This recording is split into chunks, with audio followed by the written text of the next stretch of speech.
Good evening, everyone. I want to just kind of take a quick minute, and it's a minute with Mike. I want to take a minute and I want to just comment on a post I saw on Facebook where it said that the Alabama House or the government there passed a bill that would begin to provide feminine hygiene products for women who are serving time in Alabama's prisons. I saw a comment where someone said, "Well, these people should just work and pay for this themselves," and I don't know. It just led me to believe this person just doesn't really understand how it all works. First and foremost, inmates are the property and the possession of the states or of the government who incarcerate them. I'm going to say it again.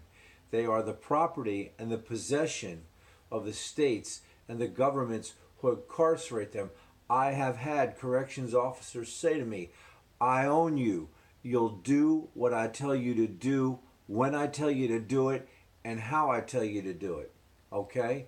And he went on from there, but we don't need to talk about that now. I had a lady at the Volunteers of America in Camden when I was released to a halfway house back in the mid 80s, and she said to me, "You are my property, and the same way I received you from the state of New Jersey, I will return you in the very same way."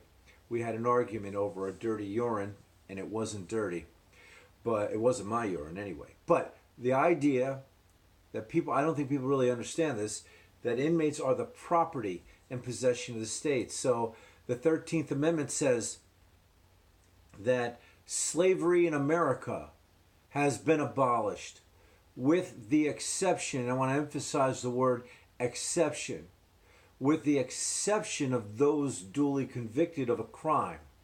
In other words, those in America who are duly convicted of a crime, according to the 13th Amendment, are slaves. And they do what their owners tell them to do, how they tell them to do it, when they tell them to do it, where they tell them to do it.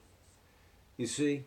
So if I am then regarded as the possession of the people who are incarcerating me, then it becomes their responsibility to provide for me in every way I needed to be provided for. And that's why long, long ago, women should have been receiving these personal hygiene products. You can't have it both ways. You can't say that these people are your property and your possession, but we're going to have your families outside pay for them. I just don't see it working like that. I feel like to the degree freedom is lost, as well as it should be. I'm not saying it shouldn't be, but to the degree that it is lost and these lives are taken possession of, that everything regarding their care within the realm of human rights and basic hygiene and things like that, all of that has to be provided by mom and dad.